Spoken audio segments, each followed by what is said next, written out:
Welcome back once again. बाबू मेरे सोना बेटा, छलनी कलछुल बाल्टी लोटा। यह है एनसीईआरटी का एक्सरसाइज 5.3 का क्वेश्चन नंबर 8। तो आइए क्वेश्चन पढ़ते हैं और देखते हैं क्या दिया हुआ है और क्या हमें निकालना है। उस एपी के प्रथम 51 पदों का योग ज्ञात कीजिए जिसके दूसरे और तीसरे पद क्रमशः 14 और 18 है। इंग्लिश में find the sum of first 51 terms of an AP whose second and third terms are 14 and 18 respectively।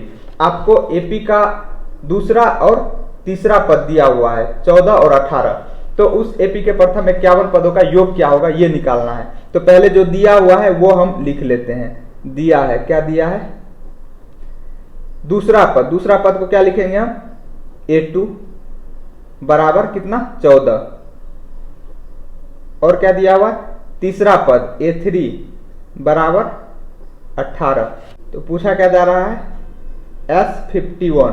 प्रथम 51 पदों के योग को किससे डिनोट करेंगे? S51 से। S51 बराबर क्या होगा? तो अब देखिए हम यहां पे A2 को A प्लस D लिख सकते हैं बराबर 14। कहां से? फॉर्मूला होता है, यहां पे आप ब्रैकेट में ऐसे लिख दीजिए, क्योंकि किसी एपी के एनवा पद का फॉर्मूला क्या होता है? an बराबर a plus n minus 1 into D. ये फॉर्मूला होता है। यहां पे a2 है तो n के जगह पे 2 रखिएगा तो क्या हो जाएगा? a plus 2 minus 1 into D. तो 2 में से 1 जाएगा तो क्या होगा? 1 बचेगा। तो a प्लस 1 इंटू डी, तो a प्लस डी डायरेक्ट आएगा। ये रिजल्ट आप डायरेक्ट यूज कर सकते हैं, है ना, लेकिन फॉर्मूला हमने ये अप्लाई किया। उसी तरह a3 बराबर 18 है तो a3 को आप क्या लिख सकते हैं? a प्लस 2d बराबर 18। ठीक, कहां से? यहां पे तीसरा पद है ना A3, तो यहां पे n के जगह पे 3 रखिए तो क्या आ जाएगा? a प्लस n के जगह पे 3 माइनस 1 इंटू डी। तो 3 में से 1 जाएगा तो क्या बचेगा? 2, और 2 को d से मल्टीप्लाई करेंगे 2d हो जाएगा। तो A3 बराबर क्या हो जाएगा? a plus 2d। तो a प्लस 2d बराबर 18। आप ऐसे जनरलाइज फॉर्म में याद रख सकते हैं कि अगर हमें किसी एपी का 7वां पद जैसे निकालना है तो 7वां पद क्या हो जाएगा? a plus 6d। 20वां पद निकालना है तो a प्लस 19d। कैसे किया? जो पद निकालना है उससे एक कम करके d के साथ मल्टीप्लाई करके हम प्रथम पद में जोड़ देते हैं। यहाँ a क्या है? प्रथम पद है। ठीक, इसको हम यहाँ पे ऐसे मान लेते हैं इक्वेशन फर्स्ट ये वाला है और इसको इक्वेशन सेकंड कह दिए। अब दो अननोन है, दो इक्वेशन है, इसको सॉल्व कीजिए, a और d का वैल्यू आ जाएगा। क्या करेंगे? Equation first minus second. First equation में से सेकेंड को घटाएंगे तो क्या हो जाएगा? यहां पे घटा के दिखाता हूं। a प्लस डी बराबर 14, यहां पे है a प्लस 2d बराबर 18। अब घटाना है तो इसका साइन चेंज होगा, प्लस का है तो माइनस, ये भी प्लस का है तो माइनस, ये भी प्लस का है तो माइनस। ये दोनों कट जाएगा, ये प्लस में है ये माइनस में। अब d प्लस में है 2d माइनस में, तो यहाँ पे बचेगा माइनस d बराबर 14 में से 18 को माइनस करेंगे तो कितना बचेगा? माइनस 4। तो यहाँ से d का वैल्यू आ जाएगा, माइनस माइनस कट गया, d बराबर 4 आ गया। ठीक, अब इस d का वैल्यू आप इक्वेशन फर्स्ट में या सेकेंड में किसी में रख दीजिए। तो यहाँ पे मैं रख रहा हूं इक्वेशन फर्स्ट से, क्या हो जाएगा? इक्वेशन फर्स्ट में d का वैल्यू रखिए तो a plus 4 is equal to 14 है। तो यहां से a का वैल्यू आ जाएगा, a बराबर कितना हो जाएगा? 4 इधर प्लस में इधर जाएगा तो माइनस हो जाएगा, तो 14 में से 4 घटाएंगे तो 10 बचेगा, a बराबर 10। अब a और d का वैल्यू निकल गया। अब कह रहा है कि प्रथम 51 पदों का योग क्या होगा? तो किसी एपी में प्रथम n पदों के योग का फॉर्मूला होता है कौन सा?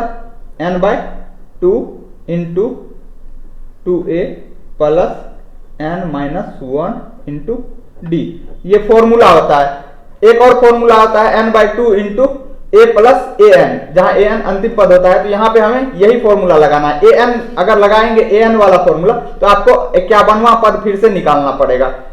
हालांकि फॉर्मूला तो वो भी एप्लीकेबल होगा, लेकिन एक एक्स्ट्रा स्टेप इसमें बढ़ जाएगा, इसीलिए आपको यही फॉर्मूला लगाना है। तो n के जगह पे 51 आएगा तो क्या हो जाएगा? s 51 is equal to, n के जगह पे 51 रखिए जहां जहां n है, 51/2 इंटू 2। a का वैल्यू हमने कितना निकाला? 10 प्लस 51वां पद है तो n के जगह पे ये 51 है, 51 माइनस 1 इंटू डी। ठीक है, अब इसको सिंप्लीफाई कीजिए तो क्या हो जाएगा? 51/2, यहाँ पे 2 है, 10 दूनी 20 प्लस, सॉरी डी का भी वैल्यू यहीं पे रख देते तो ज्यादा बेहतर रहता। डी का वैल्यू 4 है ना, तो यहाँ पे 4 रख दीजिए। ठीक, तो यहाँ पे कितना हो जाएगा, 51 में से 1 घटाएंगे तो 50 बचेगा। डी का वैल्यू 4। अब इसको सिंप्लीफाई कीजिए तो कितना हो जाएगा, मैं यहां पे कर देता हूं। तो S51 बराबर 51/2, 50 को 4 से गुना कीजिए 200, और 200 में 20 जोड़ेंगे तो 220 हो जाएगा। तो यहाँ पे गुना, डायरेक्ट लिख रहा हूं मैं 220। अब कटेगा तो काट दीजिए, कितने बार में कटेगा, इस 2 से ये कटेगा, दुक्का 2 0, 110 हुआ। अब 51 को 110 से गुना कीजिए तो कितना आ जाएगा, 51 गुना 110 बराबर 5610, 5610। तो प्रथम 51 पदों का योग कितना आ गया, 5610। तो यहाँ पे लिखना चाहते तो फिर से लिख दीजिए S51 = 5610। यही आपका आंसर हो गया। तो इसमें दो फॉर्मूला का यूज किया हमने, an बराबर a plus n minus 1 into D और Sn बराबर n/2 into 2a plus n minus 1 into D. ये दोनों फॉर्मूला है, आपको क्या करना है, ये फॉर्मूला याद रखना है। उम्मीद करता हूं आपको सॉल्यूशन समझ में आया होगा। अगर आप चैनल पे नए हैं तो चैनल को सब्सक्राइब करके बेल आइकन को दबा दीजिए ताकि नए वीडियो का नोटिफिकेशन आपके मोबाइल तक पहुंच पाए। और चैनल को अपने लंगोटिया यार, अपने कोचिंग में पढ़ने वाले मित्र के साथ, अपने स्कूल में पढ़ने वाले मित्र के साथ शेयर करना ना भूले। फिर मिलेंगे अगले वीडियो में बहुत ही जल्द, तब तक के लिए नमस्कार, जय हिंद।